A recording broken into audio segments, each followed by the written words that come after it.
بسم اللہ الرحمن الرحیم نحمده ونصلی علی رسولہ الکریم اما بعد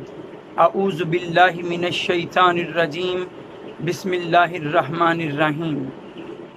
سب دیکھنے اور سننے والوں کو السلام علیکم۔ رب اشرح لی صدری ویسر لی امری واحلل عقدۃ من لسانی یفقہوا قولی۔ آج معاشرے میں سوشل میڈیا کے اندر ایک خبر بہت گردش کر رہی ہے اور وہ خبر ہے 4 سدہ کی زینب نام کی 2.5 سالہ ایک بچی کی کہ کس طرح اس سے بدفعلی کر کے اسے قتل کر دیا گیا، اور ابھی تک پولیس، ابھی تک تحقیقاتی ادارے اس کے قاتل اور اس سے بدفعلی کرنے والے کا سراغ نہیں لگا سکے۔ مجھے یاد ہے آج سے تقریباً 2.5 سال پہلے قصور کی بھی ایک 8 سالہ زینب کا ایسا ہی واقعہ منظر عام پر آیا تھا، اور پھر کئی دنوں کی تگ و دو کے بعد کہیں جا کے ملزم پکڑا گیا۔ آج ہر دوسرے دن کہیں بچوں سے بدفعلی، بچوں سے جنسی زیادتی کے واقعات سامنے آتے ہیں۔ کبھی کوئی اکیلی خاتون سفر کرنے نکل جائے تو راستے میں مدد کی بجائے اس کی عزت داؤ پر لگ جاتی ہے۔ کہیں قصور کی زینب کے زخم ابھی مندمل نہیں ہو پاتے، ابھی وہ زخم ہرے ہوتے ہیں، بھرے نہیں ہوتے، اور آج 4 سدہ کی زینب کا بھی ایسا ہی دل خراش واقعہ سامنے آ جاتا ہے۔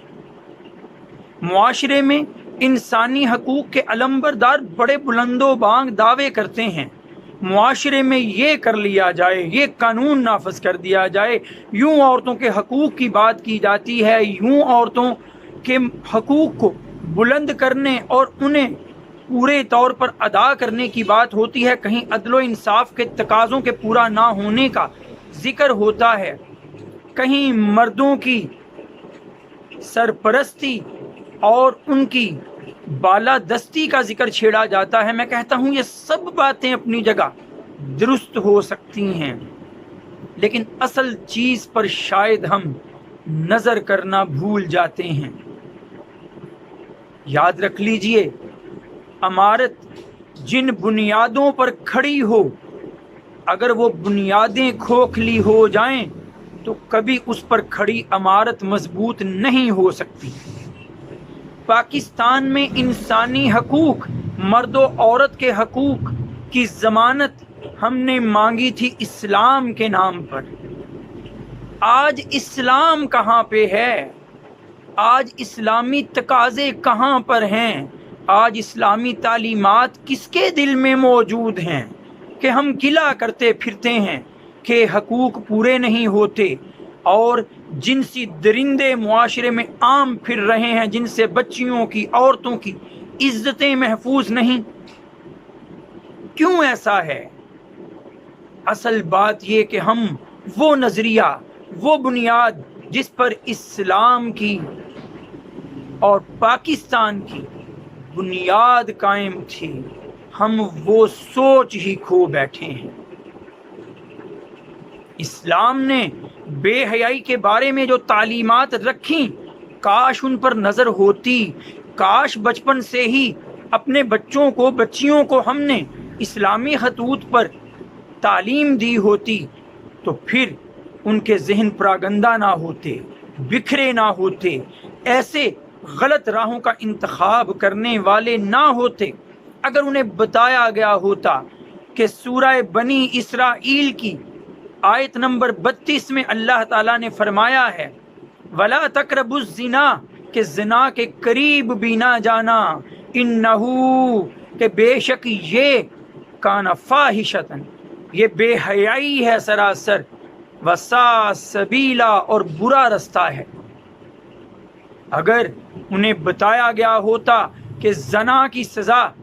اگر غیر شادی شدہ ہیں تو 100 درے 100 کوڑے، اور اگر شادی شدہ ہے تو پھر رجم سنگسار کر دینا، پتھر مار مار کے مار دینا ہے، تو کبھی کسی کی جرت نہ ایسی ہوتی۔ اگر انہیں بتایا گیا ہوتا کہ نبی کریم صلی اللہ علیہ وآلہ وسلم جن کے ہم ماننے والے ہیں وہ کیسی سیرت کے مالک تھے کہ اپنی زندگی میں انہوں نے کبھی کسی عورت کی طرف بری نگاہ سے دیکھا، کیا کبھی کسی بچی کی طرف ان کا ہاتھ نعوذ باللہ بڑھا؟ اگر ہم انہیں بتاتے اپنے معاشرے کے بچے بچیوں کو کہ نبی کریم صلی اللہ علیہ وآلہ وسلم کی سیرت کیسی تھی، صحیح بخاری حدیث نمبر 996 عبداللہ بن عمر رضی اللہ تعالیٰ عنہ فرماتے ہیں کہ نبی کریم صلی اللہ علیہ وآلہ وسلم نہ فحش گو تھے اور نہ کبھی ان سے کوئی فحش عمل ہوا، نہ کوئی عملی طور پر فحاشی ان کے کردار میں، نہ زبانی طور پر۔ کہیں اگر ہم نے اپنے بچوں کو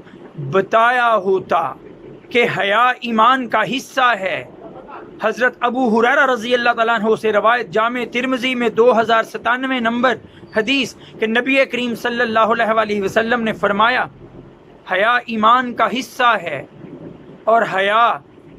ایمان کا جب حصہ ہے تو ایمان جنت کی طرف لے جاتا ہے، اور فحاشی ظلم ہے اور ظلم جہنم کی طرف لے جاتا ہے۔ اگر سکھاتے ہم اپنے بچوں کو، اپنی بچیوں کو بھی کہ اسلام نگاہیں نیچی رکھنے کا حکم دیتا ہے، سورہ نور میں کہ اپنے مردوں سے کہہ دو اے نبی کہ نگاہیں نیچی رکھیں، عورتوں سے کہہ دو نگاہیں نیچی رکھیں۔ اگر بتایا ہوتا کہ اسلام پردہ داری کا مذہب ہے اور عورت کو بھی ایسا لباس پہننے کی تلقین کرتا ہے جس سے اس کا جسم چھپے نہ کہ ظاہر ہو۔ آپ دیکھیے کہ حضرت ابو ہریرہ رضی اللہ تعالیٰ عنہ سے ہی صحیح مسلم میں حدیث نمبر 1085 ہے کہ بعض عورتیں کپڑے پہن کے بھی ننگی ہوتی ہیں، وہ خود بھی بھٹکی ہیں اور دوسروں کو بھی بھٹکانے کا باعث بنتی ہیں، اور وہ جنت کی خوشبو سے بھی محروم رہیں گی، حالانکہ جنت کی خوشبو دور سے آ رہی ہوگی۔ اگر ہم نے اپنے بچوں کو بتایا ہوتا، کاش ہم نے بتایا ہوتا کہ حضرت عبداللہ بن مسعود رضی اللہ تعالیٰ عنہ فرماتے ہیں کہ نبی کریم صلی اللہ علیہ وآلہ وسلم نے فرمایا کہ اللہ سے بڑھ کر کوئی غیرت مند نہیں، اس لیے اللہ تعالیٰ نے فحاشی کو حرام قرار دے دیا ہے۔ صحیح بخاری کی حدیث نمبر 2301 اور صحیح مسلم کی حدیث نمبر 2490 میں یہ بات موجود ہے۔ اگر ہم اپنے بچوں کی تربیت اسلامی خطوط پر کرتے اور آج بھی کریں اگر، تو یاد رکھ لیجئے پھر ہم